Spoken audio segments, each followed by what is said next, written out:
After a lively evening with the seniors, Bianca can't help but feel a mix of affection and exasperation toward her master, Ezekiel.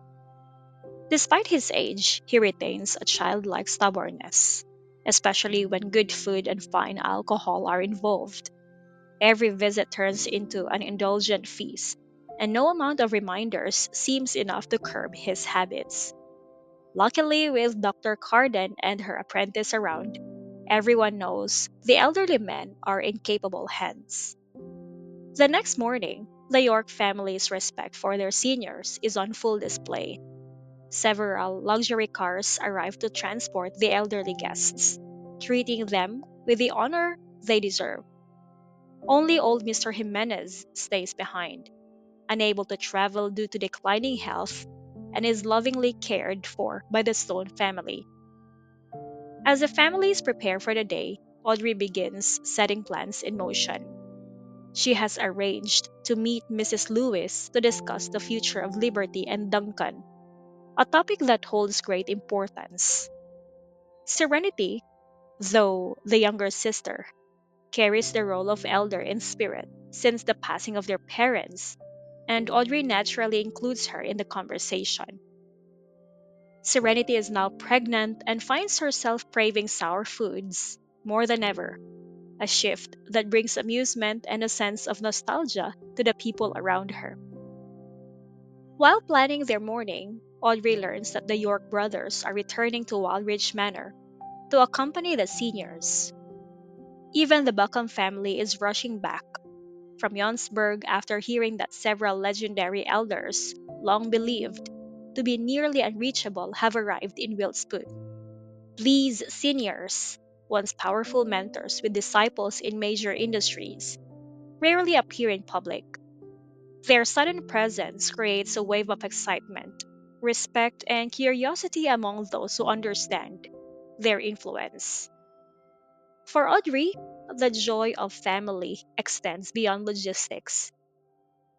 Her close relationship with her nieces, whom she considers blessings in her life, fills her with a kind of happiness that even her daughter Elisa teasingly complains about. Elisa heads out with Remy as the household prepares for guests and family discussions. Elisa's reflections on motherhood add another layer to the story. During her confinement period, she thought caring for a newborn seemed surprisingly manageable. They slept often and cried little. But as the baby grew older, reality set in. The crying increased, the demands were constant, and the once quiet home became a lively, noisy world.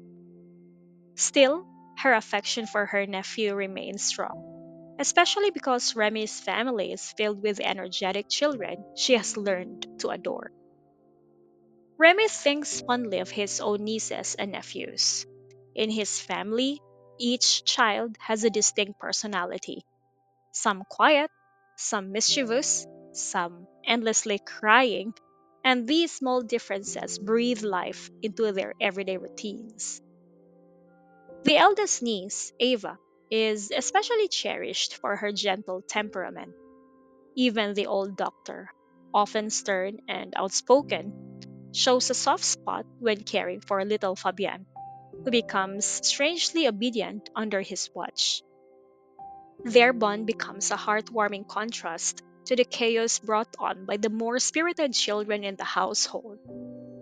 Meanwhile, Laurel, Carter's wife, struggles with the exhaustion that comes with raising two particularly naughty boys, while others suggest having a third child, a daughter to balance the energy. Laurel refuses, terrified of repeating the experience with yet another boy. Carter understands her completely and supports her choice, even if it means surrendering his previous spot as her top priority to their rambunctious sons.